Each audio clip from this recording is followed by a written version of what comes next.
Hi, this is Joni, holistic health teacher, coach, and consultant.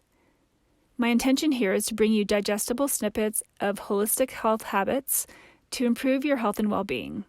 We need your clear mind, healthy body, open heart, and bright eyes now more than ever.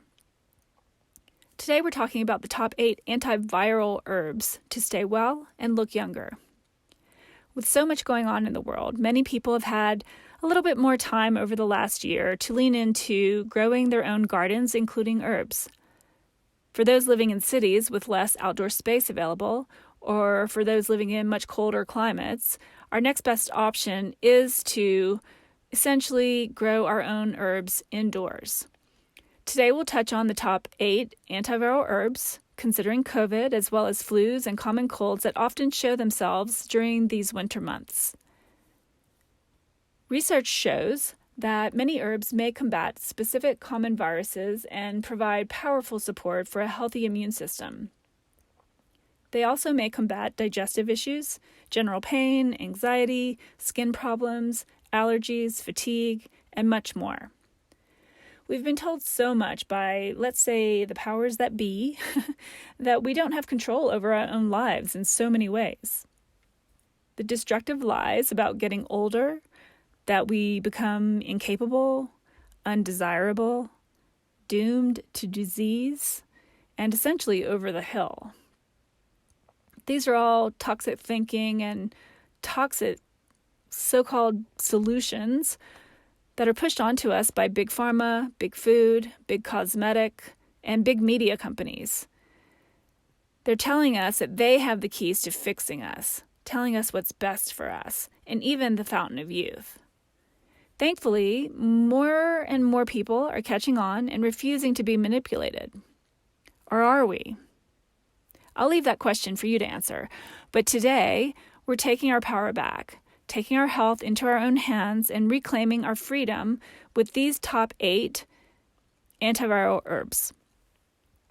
I've gone with my top 8 today, as even for someone who's pretty transient and nomadic, I've found these to be the easiest, the most accessible, beneficial, and realistic to always have around. And if you're able to grow a few of them in your windowsill, the more fresh, the better. Number 1, garlic. Though technically considered a vegetable, it's often thought of as an herb given it's used in similar fashion, such as flavoring recipes and in supplements. It's superb for fighting microorganisms responsible for influenza, pneumonia, tuberculosis, herpes, and rhinovirus, which is the predominant cause of the common cold. Keeping this brief, I'll just say there are benefits to chopping it up versus the whole pods, but both are great, but chop them up if it makes sense. I often prep more than I need since my hands are already in the garlic and freeze the rest, using the rest as soon as possible. Second, oregano. Easy one to grow at home. Fresh is fantastic for fighting certain viruses. Oregano oil is amazing for reaping the medicinal benefits of oregano. It's been shown to reduce the activity of murine neurovirus within 15 minutes of exposure. That would be the highly contagious primary cause of the stomach flu. It's also been shown to exhibit antiviral activity against the herpes virus, just to name 2. There are many more reasons to add more oregano to your plate. Elderberry. Number 3. I'm not one to catch flus or colds very often, knock on wood, but I discovered elderberry when my partner was intensely ill, almost to the point of pneumonia, according to the doctor, had he waited one more day to go in. It's high in vitamin C and a good source of phenolic acids, which are powerful antioxidants. It has a host of other benefits, but a huge bonus is that the elixirs make this one easier to keep in-house. They're also super sweet, like a syrupy deep grape, so it goes down easy with the kids too. Number 4, basil, another one that's pretty easy to grow in the windowsill. Most people are familiar with basil. It's a leafy green that's relatively easy to grow at home. Too much sun can singe the leaves, especially if it's sitting outside, but I've had that happen in the windowsill as well. I've grown it in the dead of winter, though, and it certainly brightens up any complimentary dish, especially Italian or Greek, of course, and that version is sweet basil. And when I say I grew it in the dead of winter in the windowsill, this is in a very cold climate.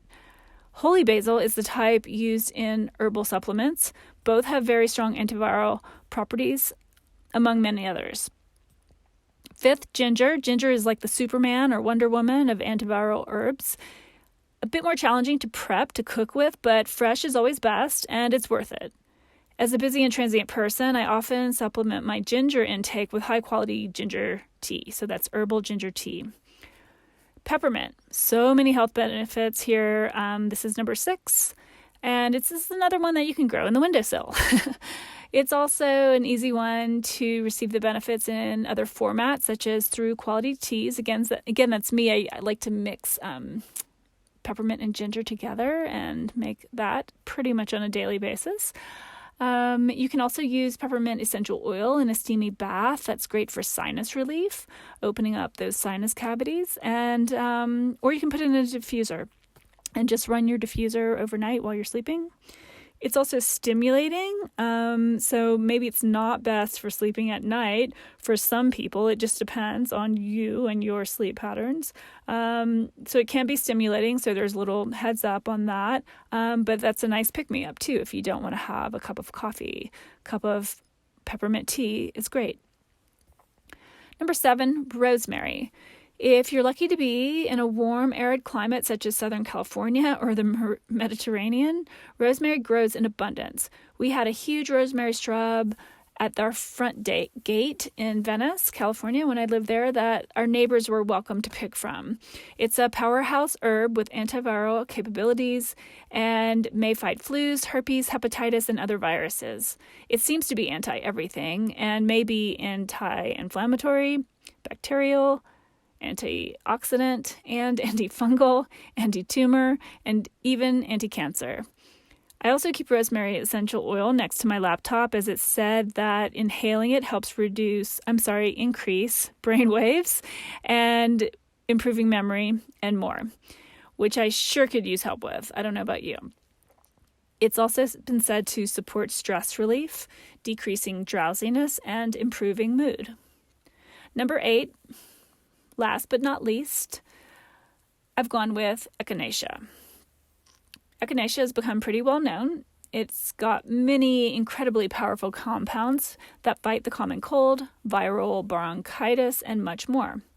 I tend to buy it most of the time in a capsule format so that I have it on hand, so that the second I notice a tickle in my throat or any sign of an oncoming cold, that and high doses of vitamin C right off the bat can kick just about anything pretty immediately. Being prone to any cold or allergies leading to severe sinus infections growing up, I spent my first couple decades being poked and prodded, injected, and pumped with antibiotics. Working with an internist about 25 years ago, I began the process of figuring out what the root issues were, and through a lot of trial and error, learned that there are so many other ways to heal that benefit us in the short and the long term. I will say that I haven't had a sinus infection in probably 15 years. Taking a wild guess on that, but it's been a very long time by just shifting my nutrition and my overall holistic health habits across the board. So using these healing herbs, these gifts from nature, is one way to add in to your everyday benefits. So let there be herbs. Many of us are into anti-aging as well. So another huge topic, but a great thing to keep in mind to motivate us to add more herbs. I'll include several more herbs for you below to check out. Until next time, peace, love, and herbs. If this video might help anyone you know, please share it. Thank you, and as always, stay well out there.